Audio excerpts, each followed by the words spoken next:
So I, as a man, was fucking terrified. There was a feeling of being a caged animal. I began that in the after my marriage had really degraded, as a way of being able to be me. What's the best way for a baby to ask for an allowance and for spoiling and like shopping and stuff like that? We had sex really, really quickly, and I just cried and laid in her arms for the next 40 minutes. My personal view, hookers have saved way more marriages than therapists. Having said that, as a father, Yep. What would you say if your daughter wanted to get into sex work? Welcome to Make Them Pay with me, Kate Kennedy. For the last 12 years, I've been a sugar baby in secret until a man tried to out me and I thought, fuck it, I'm just going to out myself. Now I'm diving deep into the world of sex work, breaking down the shame and stigma, having raw, unfiltered conversations with women that make them pay. All right, I am so excited for this episode because for the first time we have someone on the other side of this. Normally I have the girls that... The other side. I have the girls that make them pay, and now we have a man that pays. Drum roll. Today we have my sugar daddy. One of many. Shall I call you daddy? No. Never. That's not what. No. Okay, so I'm super excited. I'm super excited for you to come on today because we are both pretty excited to change the representation of the men that pay. Yep. There seems to be this idea that they're all fat old men. Yep. They treat the women badly. They have no respect. It's all about the sex. And you and I obviously both know that's not true. Yep. But you'd also like to give insight into why you pay for sex, and you've called it your vitamins before yet. In past lives, yeah. Yeah. Absolutely. And said that it's kind of saved you in many ways. Yeah, absolutely. Yeah. Definitely. So I'd love to go into all of that. Yeah. And also into the stigma that maybe falls on the men that pay as well, and your thoughts on that. Yeah, it's interesting because I don't feel that very strongly or very keenly. That's probably because I don't really give a fuck. But yeah. That's why I think you're a great representation to have on. And I'm not saying that all men are like you. There probably are some gross old men. Yep. I'm sure I know they exist. Yep. But I think you're a great representation of a lot of the guys I meet, which are very normal. Thank you. Yeah, even when I with different girls from time to time, they say this is just fantastic. Most of the men I meet are just lovely human beings. 100%. Yeah, so it's interesting. Yeah. And I think maybe too, you probably need to be a bit selective, but Absolutely. in all parts of life, there's Yeah. going to be yucky people from all parts of life doing all sorts of things. But yeah. Yeah. Okay. To set the scene, shall we describe our first date? Do you remember our first date? I do. We'll do How that. much details you would have done? So you can go into some detail. Okay. All right. So do you want to describe it?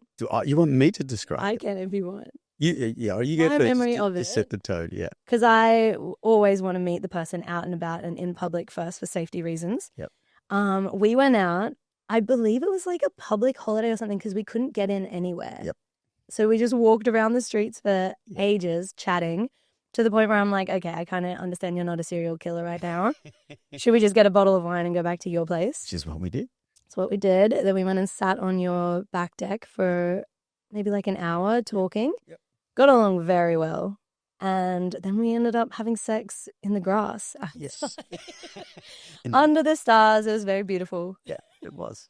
It was. Yeah. And then also set the scene of our arrangement. So I have some daddies that are like, I'm basically dating them and I go on holiday and they are a bit more in my life, but I kind of described you the other day as like a booty call. Yep. You call me normally on the day, ask if I want to come over. We hang out for Yep. a few hours, hot tub. Yep. Talk. Yeah. Sometimes we hot tub. We've only gone out a few times. Yeah. I won't say where we went or what we did because we might get banned from that place. Okay. But like we have a really great relationship, I'd say. Yep. But you've had a lot of sugar babies before. Yes. Yeah. And so this brings me to my first question. Okay, so you're very smart, obviously very rich, obviously attractive. You can get women on your own. Yep. Why do you pay for sex?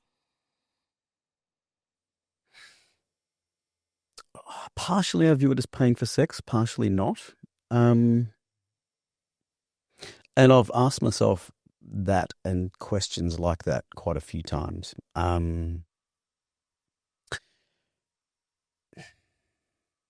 Expediency, I think, is probably the answer to that question. Did you listen to the Ryan Theraban clip I sent you the other day? I did. He nails parts of it. You sent me a YouTube video on a guy talking about why a lot of rich, successful men pay for sex. Yeah. And it was interesting, and I was reflecting on what he was saying. I've been on. Actually, I'll depersonalize it. For someone like me, when you run multiple businesses and you drive and you're successful, time is really precious. Like money's a resource, but time you spend, you don't get it back. And I am super conscious of where I spend my time, because that's the only thing in life you don't ever get back. And so when I'm not driving in the business, what am I doing? You've got to find time to train, to be healthy, connect with your friends, connect with your kids. And business just sucks so much energy and so much time. Where do you spend the rest of it? So if you want to jump onto, because I do both. There's actually times when I've got 2 or 3 women that I'm seeing organically from Bumble or Tinder, and I go, I don't feel like that tonight. And sometimes I'll say, hey, Kate. No, in all seriousness, like, literally, there's been multiple times when I've had multiple women going, hey, let's catch up. And I'm like, I don't want to do that. And I've gone to a sugar babe and say, let's catch up. Yeah. So it's not like I'm fucking desperate and I have to do this. But when you go to time, like you take Bumble or Tinder swiping, you got to swipe, and then you go through all the messaging, and then there's this, you have a dialogue. Got to play the game. And then it takes time to get there, and I know it's the experience of women, but it's the same for men, and I think probably successful men, you have a bunch of dates, it's like, oh my God, and so you can spend 10, 15 hours before you find someone that you are attracted to, that looks like their photos, that you want to spend time with, and it's like, fuck. The expediency of having a sugar babe that you enjoy connecting to, that you're going to have. If it's sex that you're after, sometimes it's intimacy, sometimes it's company, whatever you're looking for, you can have it. So if for a lot of successful people who are so time poor, I can spend 16 friggin' hours that I'm not spending on my business, that I'm not spending with my kids, that I'm not spending training, that I'm not spending with people I love, my family, my friends, that I'm not spending nourishing myself, at the beach or meditating. Piss that time and have a really shitty experience with someone, which is most people's experience on social dating. Or I can call someone who's interesting and know I'm going to get at least part of the kind of experience that I'm seeking in that time window that I've got it. So I think the time dimension is a big factor, particularly if it's, if they come to you. Yeah, 100%. Like, that's called. And to be fair, sometimes you call me very last minute, and if you were a regular date being like, can you come over in the next few hours? I'd be like, no, I have my own life going on. I'm busy. But I'm like... And sometimes you do. Sometimes I do. And that's cool, right? That's cool. But I'll always prioritize it, which I'd say in a regular dating scene, that's why it takes so long to finally meet up with someone, because everyone's got their own shit going on. Absolutely. I'll make you my priority and I'll get there. So that is very advantageous for someone who's so time... Who's time poor. I think for people that do become successful, they become hyper aware of where they're spending their time. And the return on that investment of time. So that's probably the major thing for me. You told me that you've seen all kinds of sex workers. Yes. When did it all start? The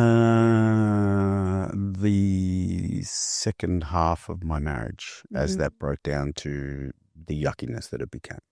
Were you seeking more of emotional connection at that point? Multiple things, yeah. Emotional connection, sexual.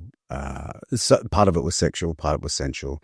Intimacy, connection. I was seeking that, which was just not available to me. Yeah. At the time. So for the first half of my marriage, I was fully monogamous, and I was a good boy. until I wasn't. Um, but no, it's as that broke down into the nothingness that it became.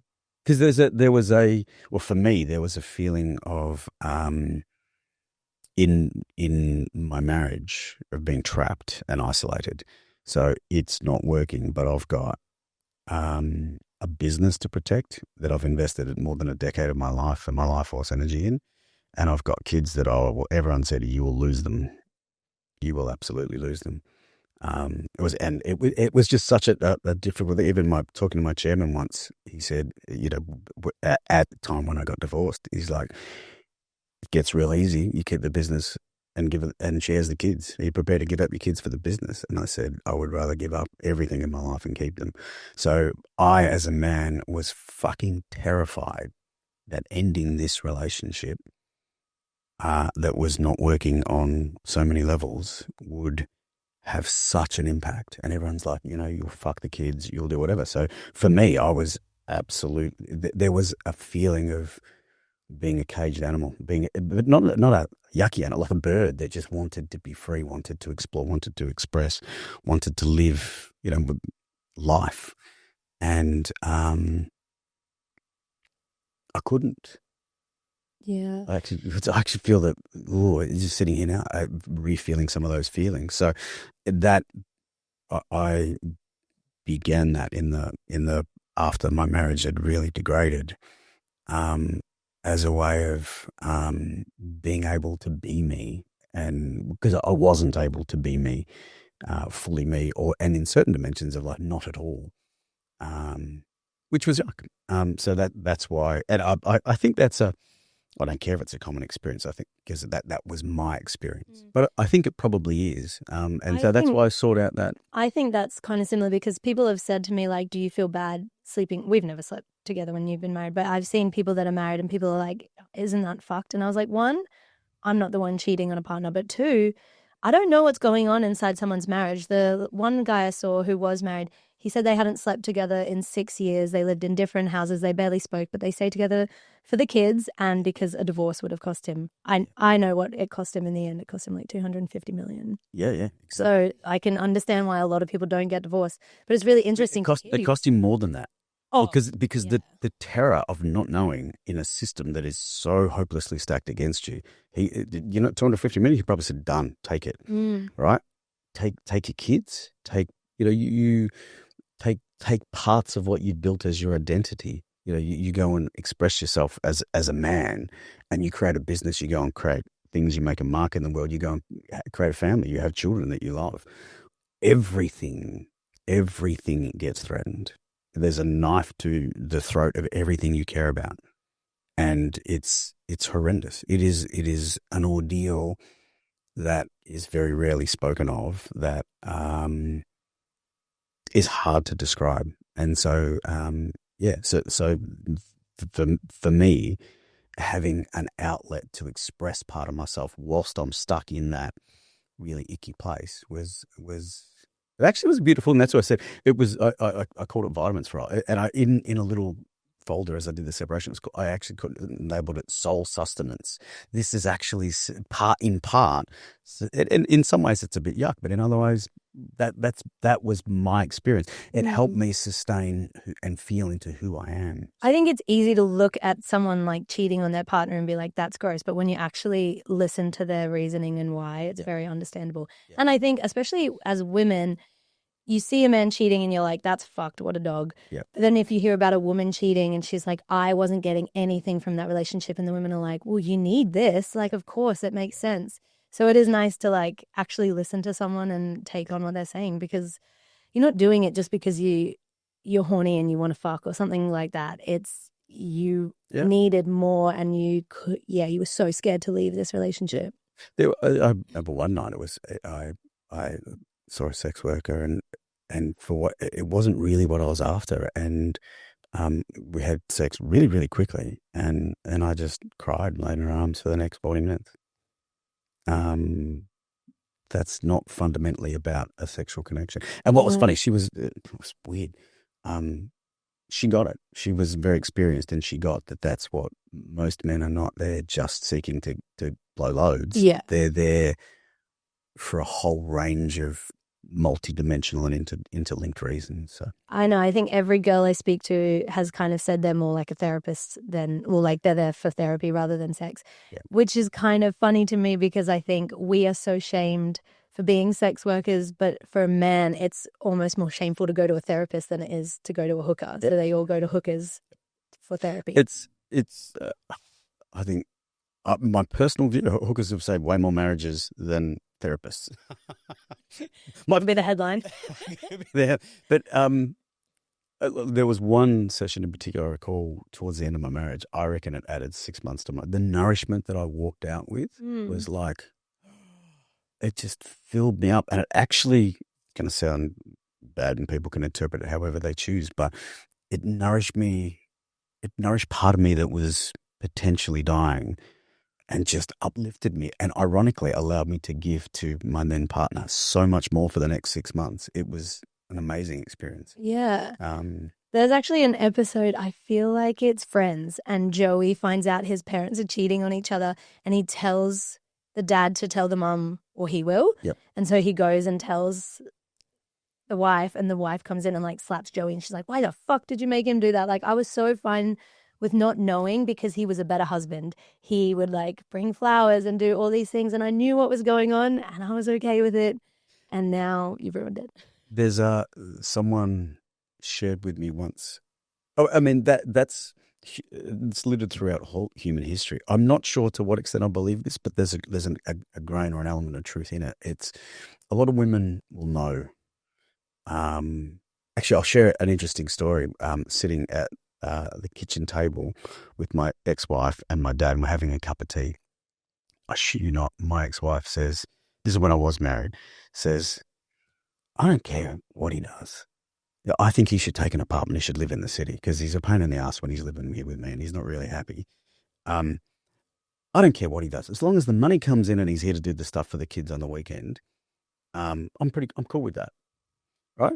And then one of the kids yelled out and she disappeared to go and deal with that. And I just looked at my old man. I go, did I just get permission to take a mistress? And he just, and because he disappeared into his cup. I don't know if he could have climbed into that cup of tea. He just wanted no part of it. And it was interesting. And the thing I was about to share was, I think there's a lot of women that get that's a need in relationship for men. And maybe they, for whatever reason, don't want to offer that level of, it's intimacy and connection more so than I think sex and their bodies. But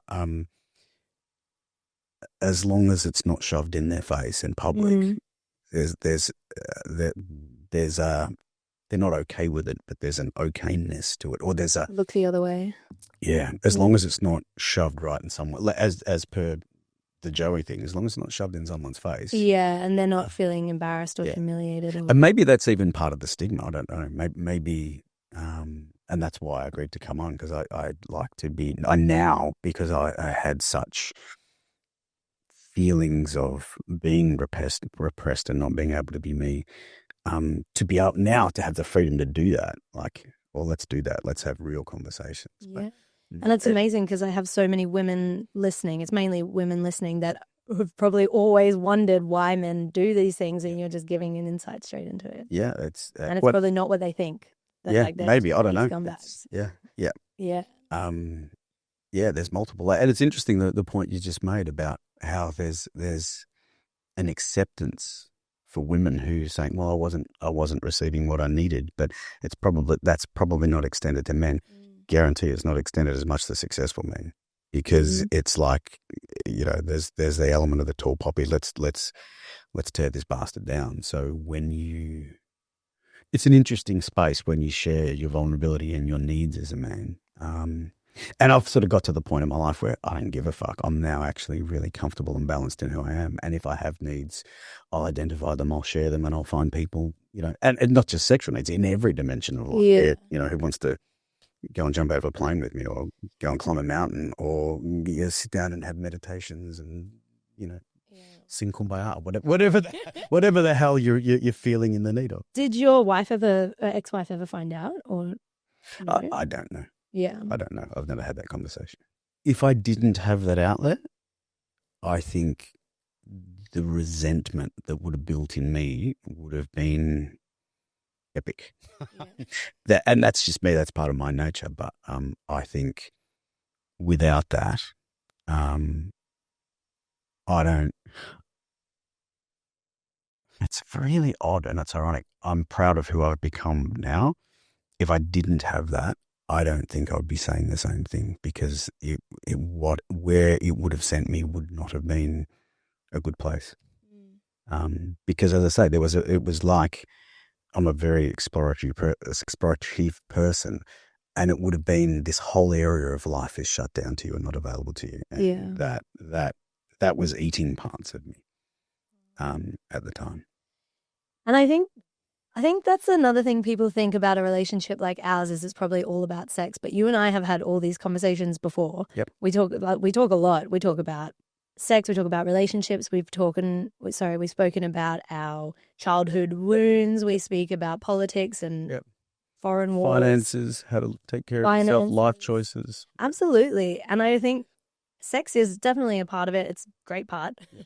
But it's such a small part. Yeah. And I'm the same as you. Like I could go on Tinder and Bumble, but I really enjoy the men I see. I feel like they're much more wise, or like the conversations I have with them are much richer, and I learn so much from these men. So there are times where I'm horny and I want to go see someone. I'll probably hit up a daddy over. I was going to say, you occasionally it goes the other way. You hit me up and say, I'm finishing work on an hour. Are you home? I went, yeah, okay. I'm like, yes, I am. Like, cause it's like, it works for both of us. Yes. It's not like, and then some girls are like, oh, I want a sugar daddy but do I have to sleep with him? And I'm like, if you're going into this being like, do I have to sleep with him? You're not going to have a good time. Like, I want to sleep with these men. Yep. There's a part of me that maybe gets off on the fact that they're older, or I like the fact that they're paying me too. That's like a kink of mine, is getting paid. But like, I'm not like, oh, fuck. I have had a lot of daddies kind of be like, we've spoken a bit about prostitution or sex work, and they're like, oh, but you're not one of those. And for ages, I didn't think of myself as a sex worker or a hooker or an escort or anything. I'm like, I'm just dating with financial benefits. But why do you think a lot of them are like, oh, you're not one of those? Is it the stigma that is on the man as well for paying? I don't know is the main answer to that question. I think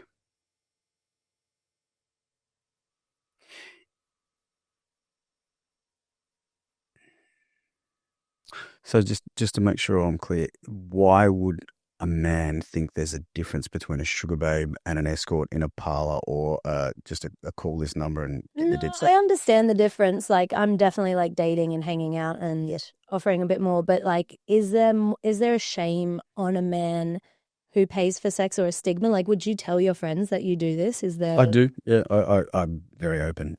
So everyone. And in fact, even coming onto this podcast, I called a bunch of people that are close to me, and I go, "I'm going to do this. Are you cool?" Like, with this, and they all, it was beautiful. They all said, "No, you be you, man. I know you be you." Yeah, I think there is a distinction. I guess there's. I think it's respect. I think it's about. Because in the sugar babe space, I think in a parlor, in a dial-up, just escort, when it's fundamentally about getting loads off type thing. It's you're that. timed. You've got there's a time that it's a little bit like that. There's a cheapness about that experience that I think reflects a little bit on the woman. And then that reflects a little bit on the dude who chooses that. Whereas, as you say, in the more sugar babe style connection, like we'll talk and whatever. Sometimes I'll have sex straight away, sometimes not, or sometimes we'll talk and whatever. It's different. So I don't necessarily think it's about stigma. I think it's a different experience, and there's a little bit more respect for an experience where you will go out for dinner or sit on the back deck and drink a bottle of wine and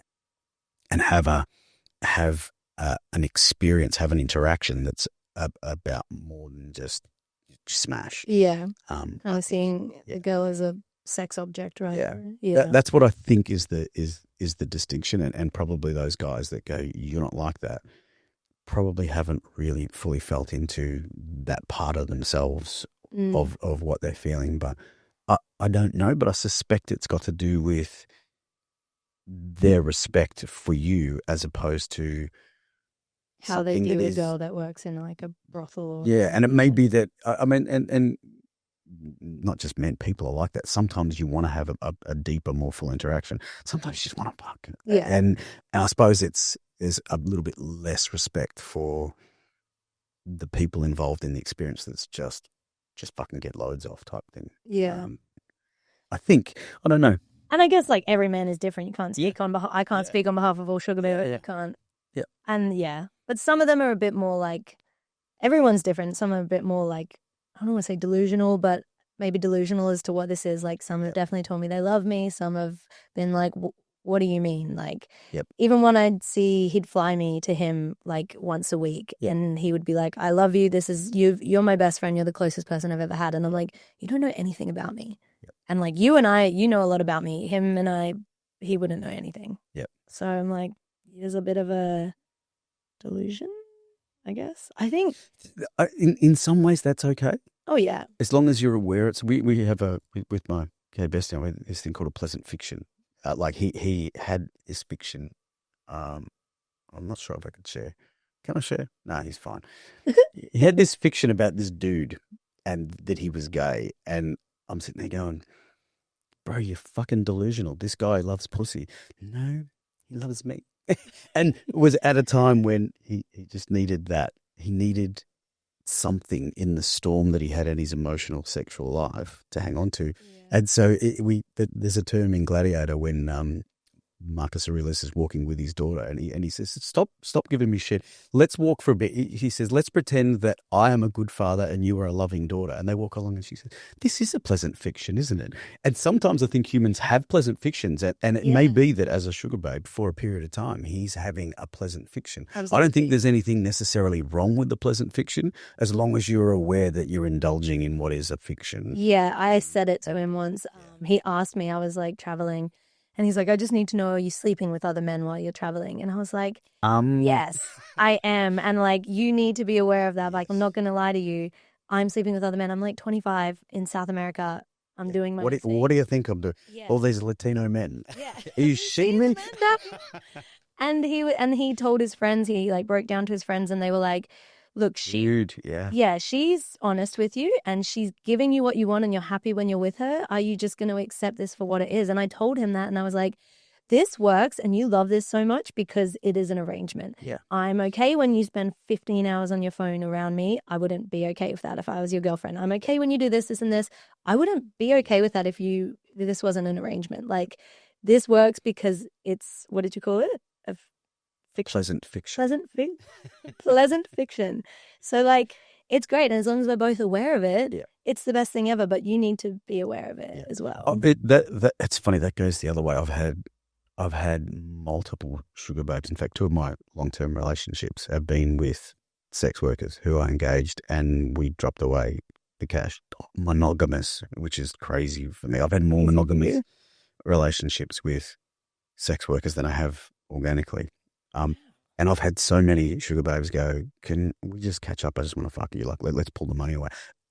And to the point, or can you be involved in my life? And I've had to draw boundaries the other way. Go. And that's what I said. Sometimes it's pay for sex and sometimes it's pay to fuck off. Like, this what we're having is in this container, and it's wonderful. Let's connect. Let's be present. Let's be two humans sharing some beautiful moments together. But when they're done, I'm going back to my life. Yeah. This is a part of my life, and I do that, and I respect you. And even down to, so I've had a whole bunch of lines that I've had to draw to go, no, this is an arrangement. This is a paid thing. I'm not your man. I'm not your lover. I'm not. That's interesting. Because people always say, like, do men try and like start a relationship with me? But you're saying women try and come out of the arrangement into a relationship. Often. Wow. Often. And it's But it's interesting. It's what you describe. It's not the dynamics in a normal, an organically formed relationship and connection. I've had a couple of sugar babes say, well, we talked about that, and they're saying the only thing that's saving me from falling in love with you is the payment. It's actually the money is keeping me safe because I'm losing my shit, and the payment actually protects me from the depth of the connection that we're Wow. which is interesting. So, Yeah. It is because like how do you have that conversation and be like, no? And then do you continue seeing them as an arrangement? depends. In some instances, yeah, and Mm. some instances, no. But it just organically evolves. But I think you can have those conversations like you had with the guy you're talking about. You have genuine, gentle, authentic conversations to Yeah. go, hey, what parts of this work for you? What parts of it don't? How does that work for you? You know, you don't have to be yucky, and it doesn't have to be a shitty thing when you have that conversation. You're just It's like sharing a what's normal relationship. You have to have good communication. yeah about Yeah. where it's at and what it's at. But I yeah, did I asked people on Instagram for questions and a lot of them were like, could you ever fall for a sex worker or do you respect sex workers the same as you would other women? uh, I've had I've only had 3 monogamous relationships in my life. 2 of them were with sex workers. Wow. And I loved them both dearly, and it made no difference to me in the end. Yeah. The sex work is a factor; it's a function, and we'll talk about that later because I think there is a trap for girls getting into it, but absolutely, no zero doubt. Yeah. You can fall for a sex worker and be madly in love and be happy. I mean, again, going back through here, the police song "Roxanne." You don't have to put on the red light. It's written through our culture when you go and see it. So yeah, absolutely. So some dudes will be ew on the stigma. Nah, Yeah. but Or the jealousy as well. yeah, but then some dudes are icky on body count. It's like it's about the person and what Yeah. kind of person do you I want to have be had with. like online comments being like, no man would ever date a sex worker. And I'm like, are you, yeah, no real man. Hi. And I was over exhibit A, but he's like, no real man would ever date a sex worker. And I look on his profile and I'm like, sir, are you the example of a real man? Because I would never date someone like you. Like also someone who even trolls people online. Yep. Not my kind of person. So, and I've had plenty of relationships with men Yep. who know what I do and it's fine. And also, sex workers, a lot of them, nobody knows they're a sex worker. They keep it so undercover. So it's like Yeah. they're not some kind of different person that's Yeah. like you'd be able to tell apart. They're just everyday people that have a well paying side hustle Yep. sometimes. Absolutely. Yeah. Totally.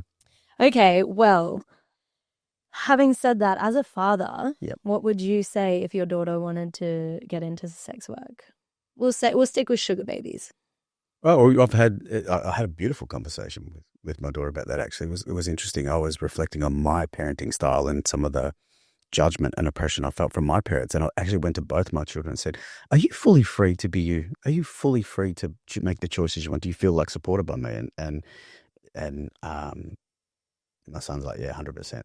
And he was 95% with some small gap, but we're totally good. And my daughter said, 100%. She said, I could say, I'm going to Paris and I'm going to be the highest priced slut on the fucking Champs-Elysees if I wanted to. Dream. So do it. And she said, you'd have a lot of questions. You'd ask me a lot of questions about what's right for me and what's not right for me and why I want to do it. Yeah. But I have no doubt that you would love and support me if that's what I chose. That's good. So, yeah. So it's a valid choice. Mm. If that's how you want to express yourself, you might do it for most of your life. You might do it for a couple of decades. You might do it half a dozen times. You choose that at whatever level's right for you. Don't choose it because someone else thinks you should. Choose it what's right for you. So, yeah. Amazing. Yeah, someone asked me, like, just genuinely asking, would you be okay if your daughter did it? And I'm like, I think there are so many worse jobs you could have than a sex worker. Like, if my... So many worse things you can do to yourself as a human. Absolutely. Yeah. And I'm like, I would never want my child to be miserable in a fucking job they hate, slaving a lawyer, making minimum wage, boss they hate. Yep. I would much prefer them to work for themselves as a sex worker and choose their own hours and make good money. Absolutely do it. Like, there's a whole if bunch it's of you. if it's for you, there's a whole bunch of like safety things to put around it. What are your safety procedures and protocols here, and not just physical but emotional, that you're fully okay and you're aligned and you know what you're doing, you know why you're doing it, and how absolutely don't. and in situation how you're going to get out is critical. That's the trap that I'm happy to speak on. But yes, if that's what my children chose to do, or people close to me choose to do, and I would talk to them as they would with anything. Like someone's going to join the army or want to do all sorts of crazy things. You just have a conversation with them about why, what part of you is drawn to that, what makes sense, and as long as it checks out, love them and support them with their choices. So I think that's a great parenting advice for everyone. Yeah, I think so. I hope so. No, I do. I think as long the worst thing a child could be is like unsupported by their parents. Yeah.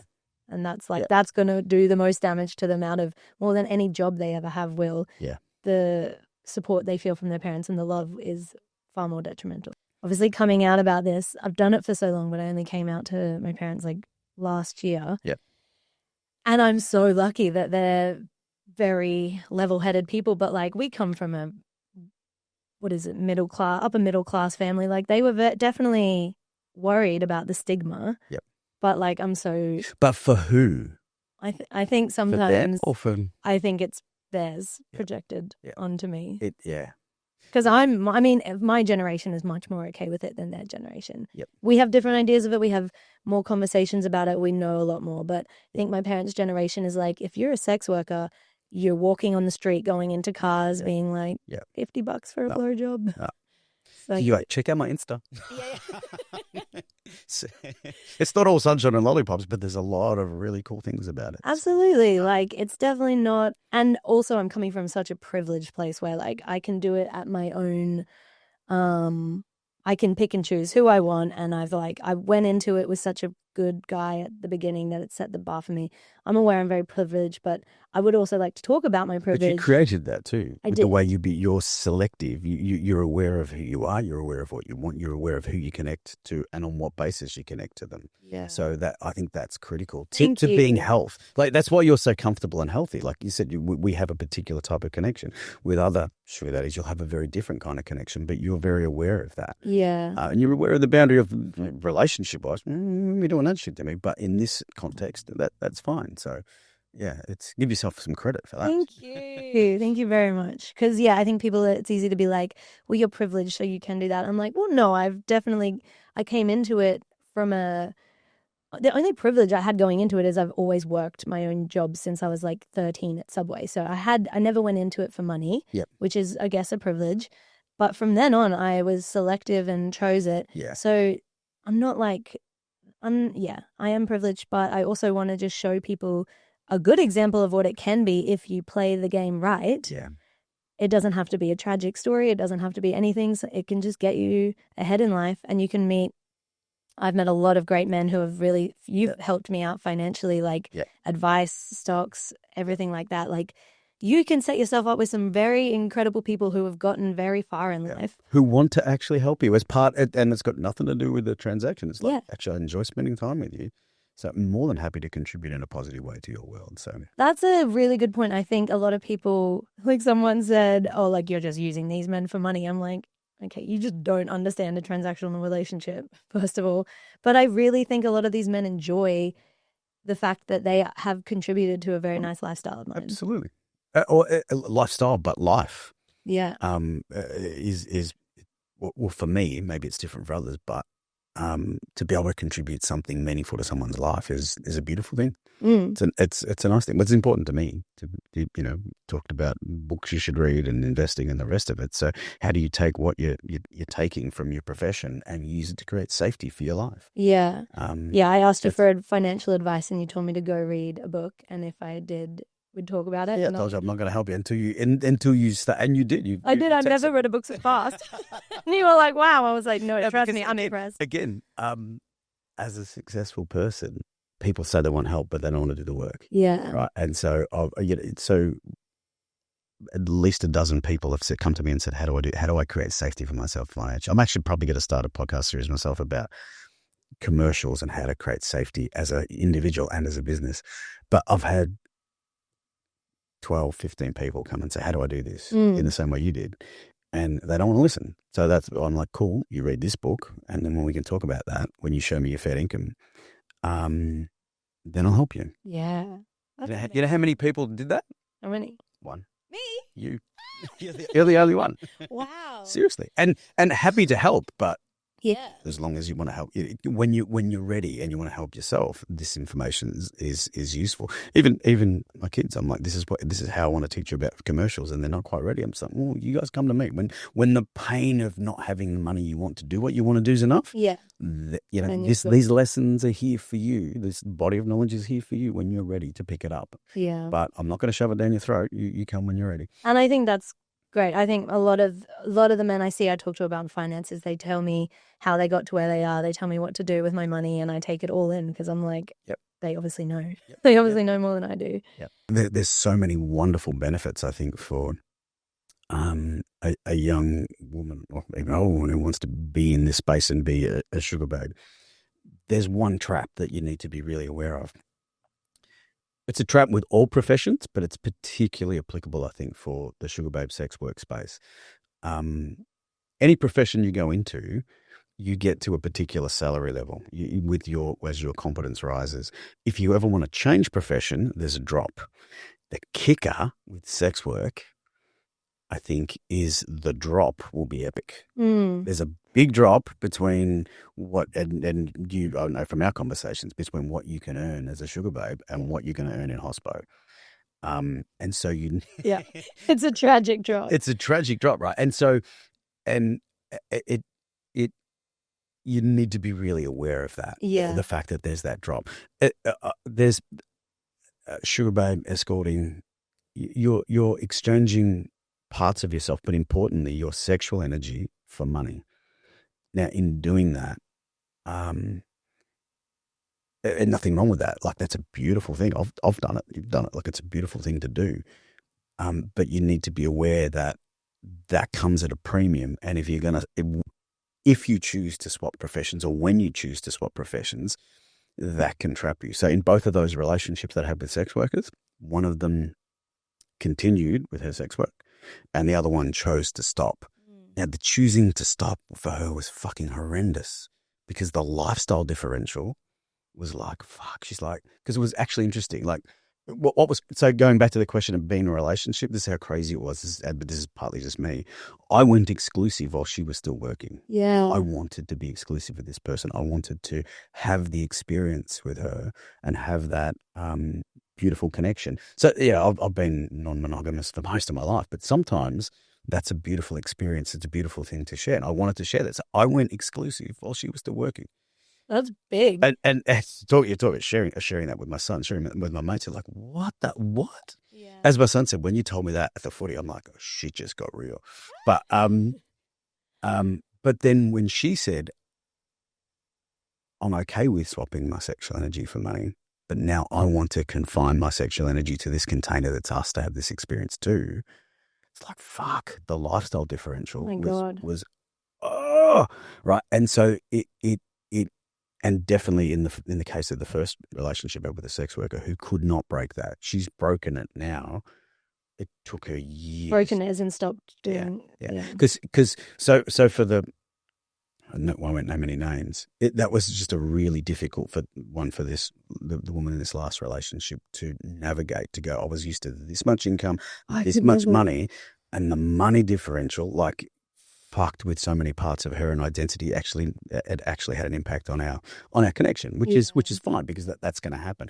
And even there's certain professions that it's hard to get out of the army. The amount of guys that struggle to get out of the army, like, it's not just sex work, but sex work is one where if you want to get out of it because you want to have a family or you want to experience it, you want to choose to give your sexual energy to this one man. Yeah, there's a drop to be had that you just need to be aware of. And that doesn't cause resentment in the relationship. Oh, not could, absolutely does. You need a lot of conversations around that to, for both parties to be fully comfortable.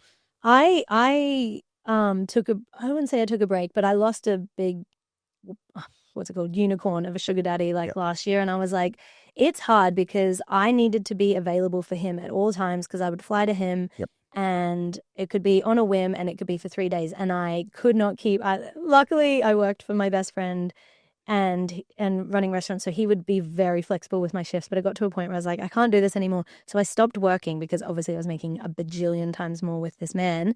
But then there was so much of my time that was free time and I didn't have a job and it was killing me because I had no purpose. So then when he went away, I was like, I'll just get a full-time job in hospo. Holy fucking shit. I'd work like 5 days a week. I'd come home burnt out and I wouldn't have time to do any of the things I enjoy. And I wouldn't even make like a fraction of the amount of money I made. Yep. And I was burnt out and I was like, this fucking sucks. And it wasn't like I was trying to step away from sex work. I was trying to do something to fill my time so I felt more purpose. Yep. But You felt it. Fucking like, are you kidding me? This is like my paycheck every week. I was like, I would make more than this in an hour. And like, even if I could see you on the side kind of thing, sometimes I get home and I'm like, well, I don't want to go back into drive another hour to go see him to do it. So, and then I might be too late because I got to go for work at 6 a.m. And I was like, I got rid of that now. And now I have purpose in this, but like, I don't know if I'd ever want to get out for the money. Yeah. People are like, would you leave for a relationship? I'm like, no, I don't know. Yeah, but see that's the thing, and again, sex and how you choose to spend your life is deeply personal. In the two experiences I'm talking about, one of those women wanted to get out to preserve her sexual energy for our connection, but she felt trapped. Yeah, because it changed so many other things in her life, and that was difficult. The first one wanted to get out because and that was after we split up. And I talked to her, had many conversations with her about it because she wanted to keep her sexual energy now to herself. She's like, I'm just sick of having fucking guys' hands on me. Right? Yeah, and that was after a decade and a half in that industry, and that's fine. Maybe she never makes that decision. Maybe she did, but when she did make that decision, she's like, how do I feed my kids? How do I pay my bills when I'm used to this particular income? Again, not right or wrong. Just something to be aware of. Yeah, and definitely and cognizant of. Very much be aware of it. And I say to girls, like, it is fast money. So, like, don't get some and just think you're fucking rich and go spend it all. Like, start making a nest now and make good financial decisions because the more money you have, the better choices you make and, like, the less red flags you ignore. But also, like, yeah, you're never going to have this money forever. So I'm still the cheapest bitch ever. People are like, you make so much money. Why are you such a cheap bitch? And I'm like, you're investing in your future. I'm investing in my future and I'm never expecting that paycheck to come again next week because people disappear all the time. Daddies are just gone. And I'm like, okay, well. You don't know what's happening in their lives or what. Even my rent right now is so cheap and I'm considering moving to Sydney and I'm like, the rent there I can't afford. And people are like, you can. And I'm like, I have no guaranteed income ever. Yeah. And I could go weeks without a paycheck, which I often do. Yep. So like, yeah, 1 week I could make a fuckload and then the next month I could make nothing. Yeah. And that's very real. But that's what I mean. So you're very aware of it. You're conscious of it. You understand the industry you're in, the deal you've done and how you choose to manifest yourself. Yeah. But I mean, it took me like 7 years or something. Maybe.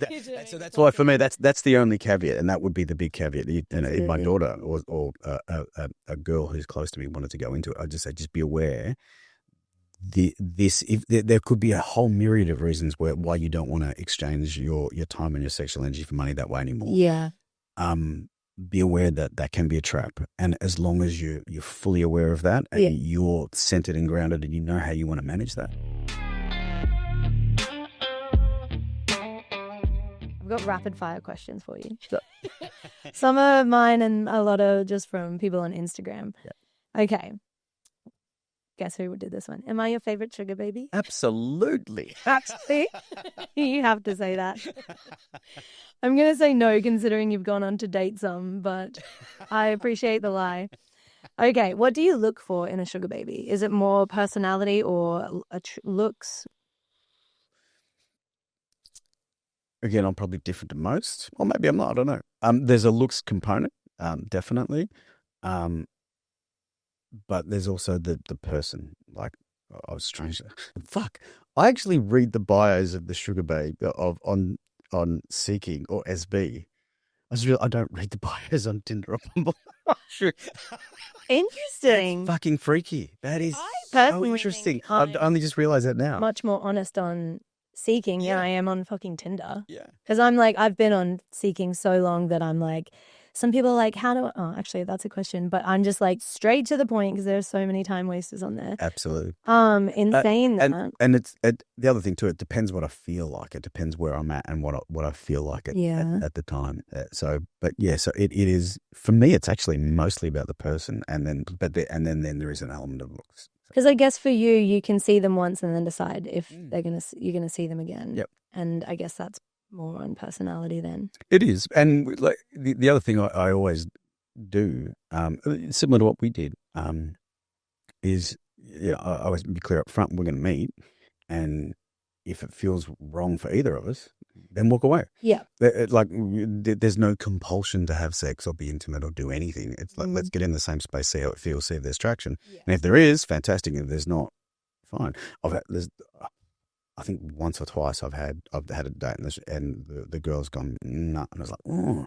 But then equally, I reckon 4 or 5 times, and it's really awkward when it's the other way around. It's like, Liz, I've gone, yeah. Like there was one in particular, we're on the couch and we've had like half a bottle of wine. She's like, shall we go to the bedroom? I'm like, no, I'm not feeling it. And I've done that, I reckon, half a dozen times. And the look on their face, they're like, what do you mean? Just stick your cock in me. It's like, yeah, I don't want to. Like, I'm not desperate. I'm not clawing, reaching for sex. And they're just like, just please fuck me. I'm like, no, I don't. That's what we said at the start. We'll meet. We'll get in the same space, and if we both feel like we want to do that, then we'll do that. And sometimes it's no. Sometimes, as you say, it's a one and done. It's like whatever. And other times it's like, I want, let's do that again. So it's interesting, and like just the look on some of these poor girls' faces, like, what you're not gonna fuck this. It's like, that's really interesting. I've never thought. Because I've walked away from many dinners being like, nope, not going to happen. Yeah, fair enough. Yeah, but I've never thought about a man doing that. Yeah, no, I've done that multiple times. And it's just, but same on a regular date. Like, it's like, why did you leave? I wanted to fuck you. It's like, I wasn't into it. Yeah. I'm not here desperately clawing for a fuck. I'm coming to see whether I like you, whether I want to. Yeah. And if I don't want to, I won't. Very interesting. I've done a few sympathy fucks from time to time, but or a dog a bone. Yeah. Okay. Some girl said, what's the best way for a baby to ask for an allowance and for spoiling and like shopping and stuff like that? Are you ever that kind of daddy? You've never sometimes, done that? Rarely, but sometimes. Dudes, women, the way they communicate in subtleties and inference and suggestions doesn't work so well with men. Yeah. The best way to get an allowance is to say, I would like an allowance. Yeah. I'd like you to take me shopping. I would like to go shopping and spend $4,000 in Pacific Fair at Gucci and Burberry and whatever. I think most sugar daddies, if they've got plenty of money, they're used to negotiating. They're very good at negotiating. Absolutely. And so my advice would be, and remember, he's time poor, and he doesn't necessarily want to have to be second guessing. How does she feel about this? And does she want to just say, and be prepared for him to say no, or I'd like to change it. But if that's what you want, because I've had that a few times, it's like, can I ask you a question? Just say, hey, I'd like to have a conversation with you about what I'd like from this. I really enjoy spending time with you. I enjoy having sex with you, and I'd like to move to an allowance. Just be direct and explicit and have the conversation. I think that's the best advice because, like, most men on this site are successful businessmen. They're good at negotiating. So you have to be good at negotiating. But a lot of the time, you just ask for it. And like I saw someone being like, oh, in the sugar baby world, you shouldn't, it's kind of like frowned upon to speak about finances. And I'm like, fuck no. Absolutely this not. This is 100% a transactional relationship. Every man on that site knows it is. Absolutely. And they're used to deals. Exactly. Shit, some of the deals I do. Like what's sometimes the last time I've very rarely done allowance, but I had an allowance. It's like, how do I ask for this? And I'm like, all right. And it was like, it's unfair, like to ask a young girl who's never negotiated to negotiate with people from the business world who have Yeah. negotiated. And I'm sitting there going, it's like David, but so I'm leading her through how to negotiate with me. Like, now, okay, what do you feel here? What do you think about, like, just literally teaching her how to negotiate. Which is amazing because you're a nice person and you are setting her up. But unfortunately, there are some fucking sharks on there that would absolutely take advantage. So be clear about what you want. Yeah. And ask for what you want and have an open, transparent. You will actually be respected for it rather than, I'd really, there's this handbag. Like, just say, hey, I'd like to go shopping from time. Like, it's important to me to have my sugar daddy take me shopping from time to time. And some guys will go, how often, how much, where, what are we doing? Yeah. Whatever. But I think that's the thing I've learned the most is over the years, you get what you ask for and you don't get what you don't ask for. Absolutely. I don't think anyone should be coy about the financial aspect at all. You are only going to get taken advantage of, and it's definitely a red flag for me if a man tries to be like, oh, let's not make this financial. I don't want you to feel like this is transactional. Either he's manipulating or he's not going back to the pleasant fiction. He's not centered in the nature of this. Yeah. Now, there is, going back to the could you date a sex worker thing, there's always, and I love the shades of grey, I love the subtleties. There's always the transaction or the relationship, and then there's this other little nether region of, and so there is that. But when it comes to the transaction, when it comes to the financial bit, don't even be vaguely scared. Say this, just practice it in the mirror. Say, this is what I would like, and then sit right in front of him and say, hey, this is what I would like. Yeah. Say, is it okay if we have a conversation? And if you're really uncomfortable with it, just start with the question to him of, are you comfortable having a conversation about money? And he's got the opportunity to opt out. And 98% of the time, if there's a business people have done well, they'll be like, oh, fuck yeah, okay, let's have this conversation about money. And then you're or just say, I've been thinking into what I would like and what I would need. And this is what would work for me. And does that work for you? Mutually beneficial arrangement. Absolutely. And I like what you said that they most of the time they'd respect you more for it. I 100%. 1,000%. 1,000%. It's like and it allows you to show what you're willing to accept and set the bar. And I think if you're on different pages, well, guess what? Now you know you're on different pages. Not the right arrangement for you. Yep. Beautiful. Any red flags in a sugar baby? Entitlement. Entitlement, and not like, I probably shouldn't say this, but say it. Hey? Say it.